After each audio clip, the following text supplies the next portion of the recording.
दोस्तों 15 जनवरी 2025 की रात 2 से ढाई बजे के आसपास सैफ अली के घर में एक अनजान व्यक्ति घुसता है और घुसने के बाद में वे सैफ अली की नौकरानी और सैफ अली दोनों पर हमला करके वहां से फरार हो जाता है। लेकिन सबसे हैरान कर देने वाली बात तो ये है कि एक एक्टर के घर में एक अनजान व्यक्ति कैसे घुस जाता है और घुसने के बाद में इतनी सिक्योरिटी होने के बावजूद भी वे घर के अंदर घुसकर उन पर हमला कैसे कर सकता है। तो आइए जानते हैं, ऐसे कई सारे सवाल हैं जो इस वीडियो के माध्यम से आपको पता चलेंगे। तो आइए दोस्तों शुरू करते हैं आज की सच्ची घटना। दोस्तों आज की जो सच्ची घटना है वे महाराष्ट्र की राजधानी मुंबई का एक बेडरा इलाका पड़ता है, वहाँ की है जहाँ पर सैफ अली अभी रहता है। लेकिन दोस्तों इसकी पूरी घटना जानने के लिए हमें 2012 में चलना होगा, क्योंकि दोस्तों 16 अक्टूबर 2012 को करीना और सैफ अली दोनों आपस में शादी कर लेते हैं और शादी करने के बाद में बेडरा के एक इलाका पड़ता है फॉर्च्यून हाइट्स, वहां पर रहना शुरू कर देते हैं। और जिस मकान में वे दोनों रह रहे थे उस मकान की कीमत लगभग 50 से 60 करोड़ के आसपास बताई जा रही है। इस प्रकार से थोड़ा समय बीतता है और 2016 में करीना अपने पहले बेटे को जन्म देती है और अपना जीवन खुशी से चलाने लग जाती है। और इसके बाद में कुछ समय बाद में सैफ अली की पत्नी करीना सैफ अली से कहती है कि क्यों ना हम कोई दूसरा आशियाना बनाकर रहें, क्योंकि इसमें रहते हुए हमें काफ़ी लंबा समय हो गया है। इसलिए दोनों की सहमति से बेडरा के एक इलाके में सदगुरु शरण इलाका पड़ता है, वहां पर वे दोनों रहने लग जाते हैं और वहीं पर अपना जीवन बिताने लग जाते हैं। और जिस घर या बिल्डिंग में अभी रह रहे हैं उसकी कीमत लगभग 100 करोड़ के आसपास बताई जा रही है। उनके साथ साथ उनके परिवार में और भी काफ़ी लोग रहा करते थे, जैसे सैफ अली का ड्राइवर, सैफ अली का बॉडीगार्ड और सैफ अली के घर में काम करने वाली नौकरानी। दोस्तों लेकिन कहते हैं कि जिस घर में वो नौकरानी रहा करती थी उसी से सैफ अली के ऊपर हमला होने की शुरुआत हुई थी। दोस्तों सैफ अली की नौकरानी का नाम अरियामा होता है।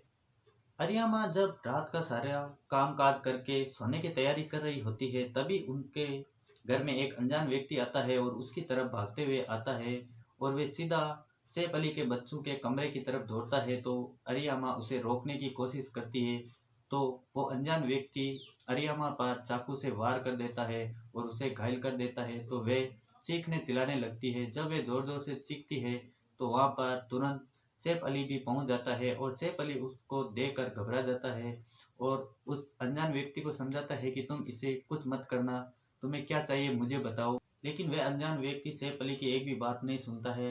इस प्रकार से जब सैफ अली वहां पर आ जाता है तो वह उसकी नौकरानी भी उसके चंगुल से बचकर सैफ अली की तरफ जाने लगती है, तो वह उस पर और जोर जोर से वार करने लग जाता है। ऐसा देखकर सैफ अली भी क्रोधित हो जाता है और वह अचानक से उस अनजान व्यक्ति के ऊपर टूट पड़ता है।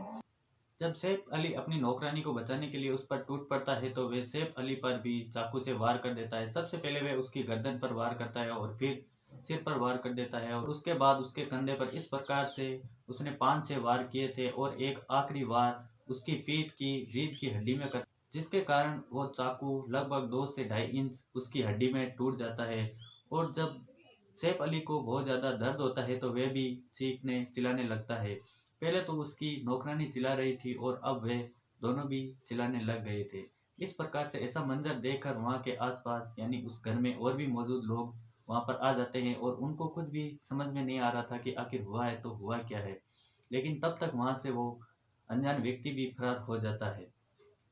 ऐसा देखकर वहाँ पर सभी मौजूद लोग सैफ अली को तुरंत ही लीलावती हॉस्पिटल में एडमिट कराने ले जाते हैं और साथ साथ ही सैफ अली भी तुरंत पुलिस को खबर कर देता है कि मेरे घर पर हमला हुआ है और मैं काफ़ी जख्मी भी हुआ हूँ। तो पुलिस वाले ऐसी बात सुनकर तुरंत वहाँ पर आ जाते हैं और आने के बाद में थोड़ी सी छानबीन करते हैं और सैफ अली से मिलने हॉस्पिटल चले जाते हैं। हॉस्पिटल जाने के बाद में पुलिस वाले कहते हैं कि इस घटना को हमें लीक होने से बचाना है, क्योंकि अगर ये लीक हो गई तो पूरे सोशल मीडिया पर हंगामा छा जाएगा, इसलिए हमें इसको गुप्त ही रखना होगा। साथ ही डॉक्टरों को भी कहते हैं कि इस घटना को हमें गुप्त ही रखना होगा। इस प्रकार से वे काफ़ी गुप्त रखने की कोशिश करते हैं, लेकिन कहीं से कहीं वह बात घटना लीक हो जाती है और सोशल मीडिया पर वायरल हो जाते हैं। और ऐसा मंजर देखकर सभी लोगों के मन में काफ़ी सारे सवाल उठने लग जाते हैं। हालांकि सैफ अली की तबीयत अब काफ़ी ठीक है, क्योंकि जहाँ पर उसको जख्म लगे हुए थे वहाँ पर पट्टियां कर दी गई है और जो रीढ़ की हड्डी में वो चाकू टूटा हुआ था उसको निकाल कर सैफ अली को आईसीयू में एडमिट कर दिया गया है। लेकिन सबसे हैरान कर देने वाली बात तो ये है कि आखिर इतने बड़े एक्टर के घर में एक अनजान व्यक्ति घुस कैसे गया। आखिर कहीं न कहीं इस घर के कोई सदस्य का तो हाथ नहीं है, ऐसा काफी लोगों का सवाल है। कोई लोग कह रहे हैं कि ये कोई बड़ा चोर है जो सैफ अली के घर में चोरी करने के लिए घुसा था और उसकी नौकरानी ने उसे देख लिया था और वे उसे रोकने और पकड़ने की कोशिश की होगी, तभी उसने उस पर हमला कर दिया होगा। लेकिन कुछ लोगों का कहना है कि अगर ये चोर होता तो अपना चेहरा नहीं ढक के आया, क्योंकि चोर होता है तो वो अपना चेहरा ढक के आता है। लेकिन साथ ही कुछ लोगों का कहना है कि जो सैफ अली की नौकरानी थी और जो अनजान व्यक्ति था वे दोनों आपस में एक दूसरे को जानते थे। कुछ लोगों तक का तो ये तक का कहना है कि उन दोनों का आपसी कोई संबंध था और वो अनजान व्यक्ति सैफ अली की नौकरानी से मिलने आया था और उसके बाद में उन दोनों के बीच में कोई चीज़ को लेकर बहस हो गई थी और उसके बाद में उन दोनों के बीच में ये हाथापाई हो गई थी और ये सब कुछ हो गया था।